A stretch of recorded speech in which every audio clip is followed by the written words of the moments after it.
Welcome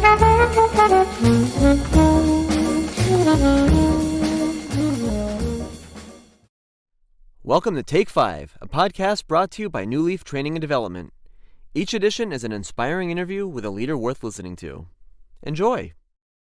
Hey, I'm Paul Butler. I'm one of the client partners at Newleaf Training and Development, and I'm so delighted to be joined today by Dana Mayhew, the founder of TDC Consults and also an adjunct faculty member of the Claremont Graduate University and El Camino College.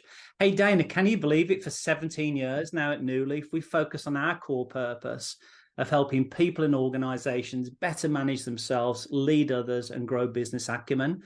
I just wondered, what are your recommended best practices to help people and organizations be their best? But please do start, though, by telling us a little bit more about your organization, what you do, and who you serve. So over to you, Dana, and I'll wrap it up when you're done. Well, thank you ever so much, Paul. I'm Dana Mayhew, and I'm the owner and founder of TDC Consults. We're an organization development, human resources, and consulting firm. I have been in this business for 30 years, and we provide everything from employee resolution, training and development. I'm an expert in employment laws, rules, and regulations. We do management training and performance management. We give advice on hiring right the first time. And we go in and we will do everything from MBTI or DISC personality assessments and try to get to bring your employees along and create great leaders.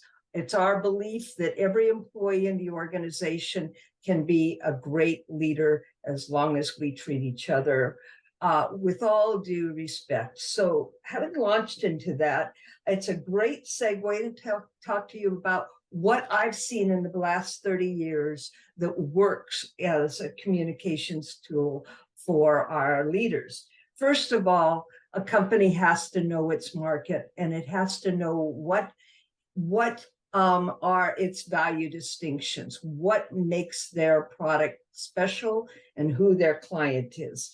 They need to develop a clear mission, vision, and values. Those are absolutely critical.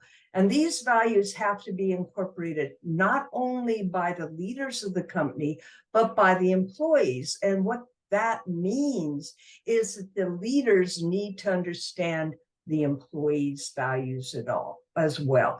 If they don't, there's going to be what we call cognitive dissonance or value dissonance, and it's going to break down the communication and create problems in the future.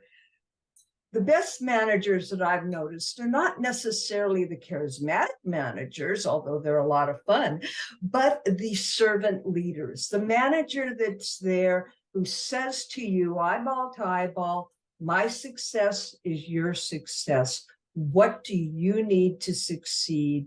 We want to embrace that if we can. So somebody who is there to develop their talent along.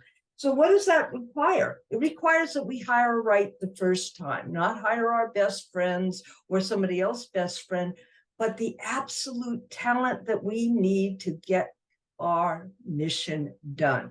And to compete in the marketplace, of course. And how do we do that? We make sure that we are a relevant corporation, that we know our employees, we know their needs, we know what they value, and we know what helps them feel not only valued in the company, but valued in the community, how they serve their greater community. It could be environmentally, or it could be by providing services. So it's the right hire, the right time, and a consistent development of employees. So knowing not only what the talents you need now are, but prospectively looking down the pike and finding out what talents you need in the future and recruiting for them, training for them, making sure you find those values, and providing for your community. One of the most important things that I've found And it's not really a new concept, it's emotional intelligence. In other words, the importance of understanding that not everything is catastrophe, that we can work through problems. If you're not making mistakes, you're not learning fast enough. If you are learning, you are growing. And most of them can be resolved by thoughtfully sitting down and working together and respecting each other. Dana, thank you so much for your summary, not only from your experience, but also what you've seen firsthand to help people and organizations be their best. It's been a real pleasure to get to know you through our fellowship with Empira.